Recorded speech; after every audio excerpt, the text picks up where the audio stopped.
Ma'am Rachel, magandang hapon po sa inyo. Meron kayong anak. Ilang taon na po ito? 7 months. Mag-8 months na po. At so the entire time, walang itinulong man lang nung kanyang ama?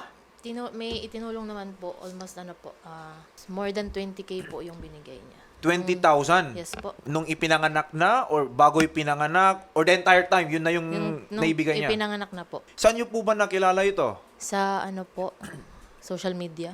So, nagkausap kayo? Nagkausap po, tas video call, tapos nag-ano po siya, nanligaw. May nagsasabi din po na pagkatapos kang gamitin sa kakaiwan, kalaruan. Bakit ma'am, nung nabuntis ka niya, nung nalaman po ba niya, iniwasan ka na? Ganun po ba yung nangyari dito? Chinat ko po siya nung October. Sabi ko, buntis ako. Parang binaliwala niya lang.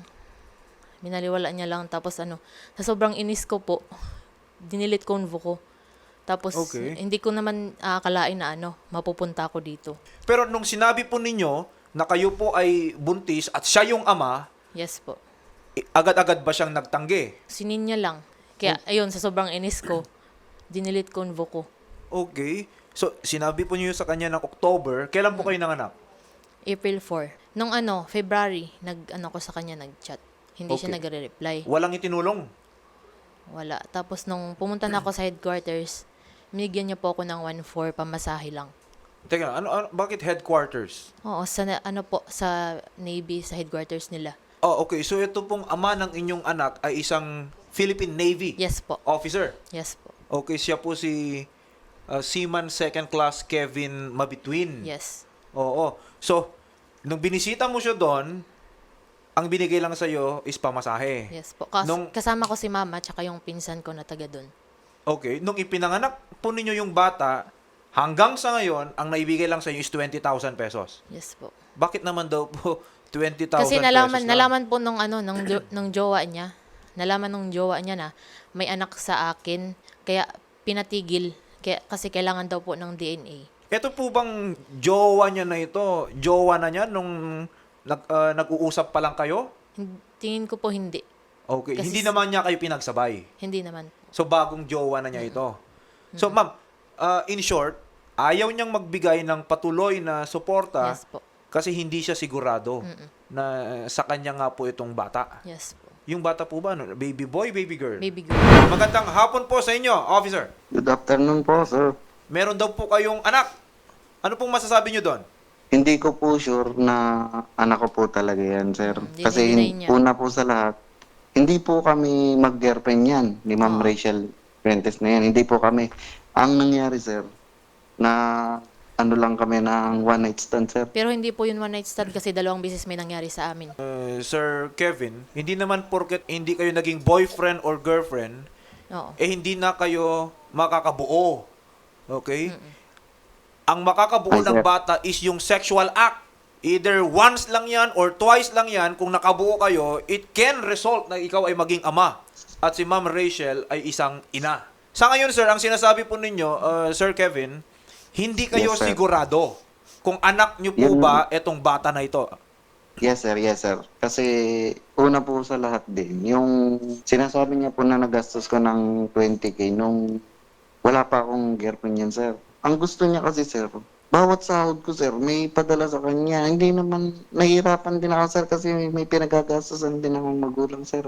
Dito po sa ating family code, yung obligation to support ay hindi lamang kasi para sa anak.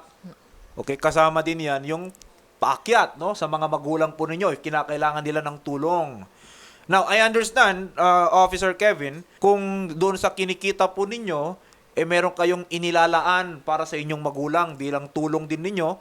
Pero, in the event na ma-confirm po natin na anak nyo po itong bata na ito under our family code, ang priority of support is pababa. Ibig sabihin, mangingibabaw po yung obligasyon ninyo na suportahan yung anak ninyo kesa pa dun sa magulang po ninyo. Hindi ko sinasabing hindi nyo susuportahan yung magulang po ninyo. No? We admire you for doing that, pero you cannot do that and at the same time, balewalain yung obligasyon po ninyo sa inyong anak. Yun lang po yung sinasabi ko. Gusto ko lang po maging Yes, sir. malinaw po yun, ha, Sir Kevin? Una rin po sa lahat, sir, hindi ako nagtatago para diyan. Kung anak ko talaga yan, anak ko talaga yan. Sa ngayon lang, sir, wala pa akong sir, walang kasiguraduhan. Yun lang umano sa isip ko, sir. Kaya natigil Kaya- yung pag-ano ko. Kaya nga po, lumapit ako dito kasi pinagmumukha niya po na parang wala akong laban.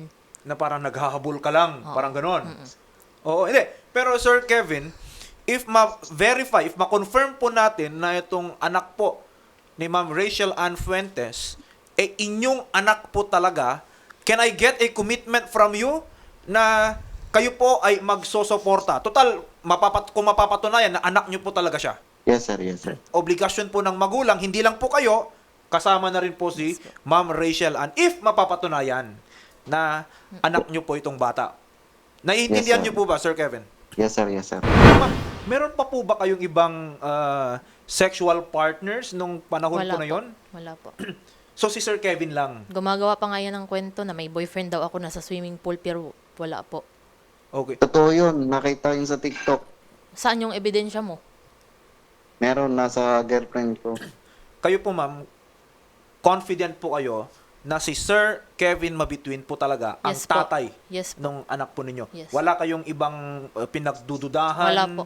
Siya lang talaga Yes. yung nakasama po ninyo nung mga panahon po na yon. Opo. 9 months bago po ninyo ipanganak itong bata.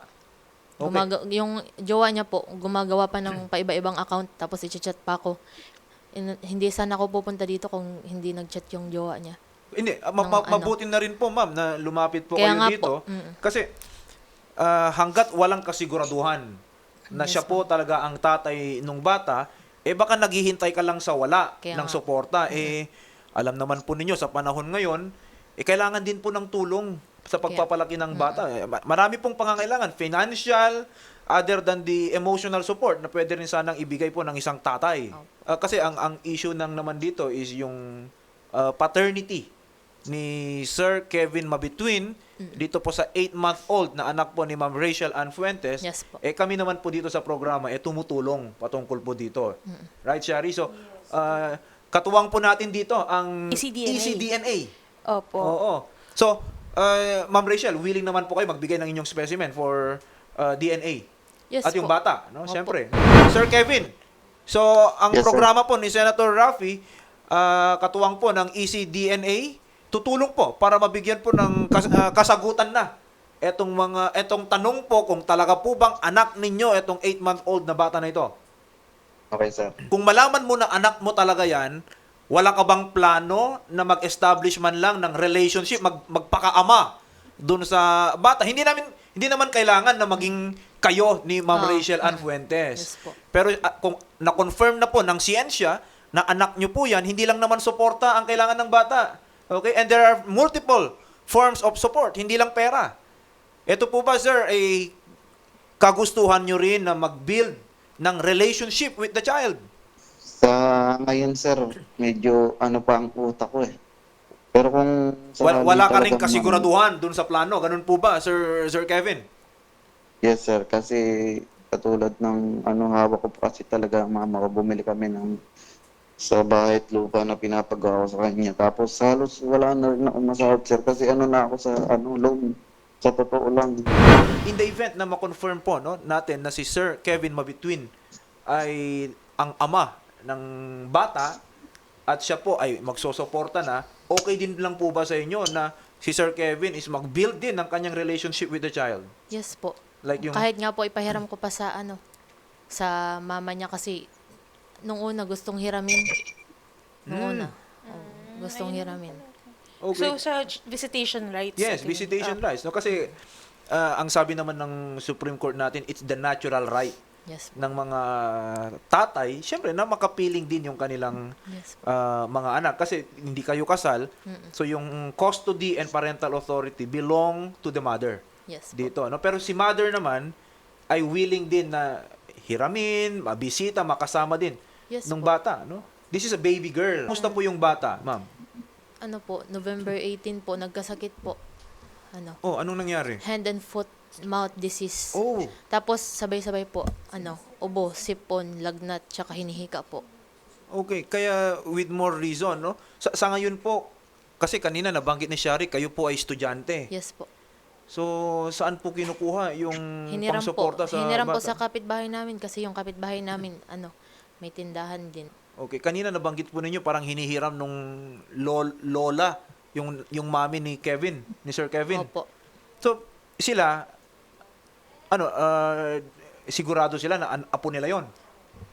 Sa tingin ko, opo. Kasi pinakita ko din sa kanila yung picture, sabi nila kamukha daw ni Kevin. Pati yung lola ni Kevin, pinakita ko na din parang si Kevin daw.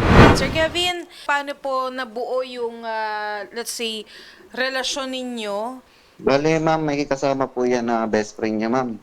And then, yung best friend niya, ma'am, may kamit up na police, ma'am. Then, in uniform din ngayon. Sabi niya na pwede mag-beat na kasama yung best friend. So, parang naging double date? Pero Parang ganun. nag-chat lang po yon yung kaibigan ko. Nung nandun na po kami, hindi po yung makikipag-meet up.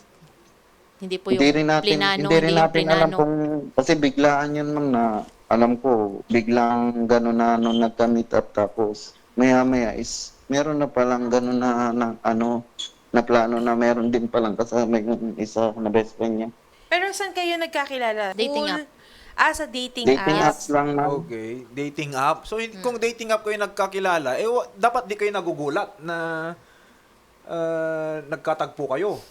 Parang nangyari kasi, attorney, parang double date.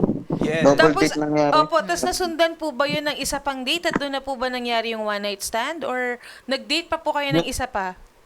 Wala na, ma'am. Yun lang isang araw So, na nung yun. araw Tapos, lang na yun? tapos nag-stay, Ano po? Pero nag-stay bakit siya ng 2 days. 11 tsaka 12. Kasi So 13 kami umuwi ng July. So, nag-stay pa siya ng 2 days, Sir Kevin? Yes, ma'am. Saan po siya nag-stay? Sa... Miyako Dito Hotel. sa hotel po, ma'am. Miyako Hotel. Kaya, sir, kung ano lang, hindi po masisi kung baka nakilala ko na siya na may kakilala na talaga eh. Sir Kevin, kayo po ba ay confident na hindi talaga kayo ang tatay ng bata? Kung sa akin lang, sir, hindi talaga kasi, sir, dinala niya na dito yung baby tapos may anak na rin ako, sir. Alam ko Nagpapadala lang yung kasi. luksong dugo. Alam kong luksong dugo ng magulang bilang isang magulang, sir. May anak na akong, sir, na 2. Kasal po ba kayo, Sir Kevin? No, ma'am. Yung dalawang bata po, dyan, yan po ba ay sinusuportahan nyo rin? Yes, sir. Supportado ko po kasi alam ko pong ako talaga ang ama. Hindi po ako nagtatago, sir. Okay. Pagdating sa ganyan. We will do the DNA. Tutulong po si Senator Raffy, si Yes Congresswoman Jocelyn. Katuwang po ang ating easy DNA. Yes. Opo, maraming salamat po and maraming salamat din po, Sir Kevin, at magandang hapon po.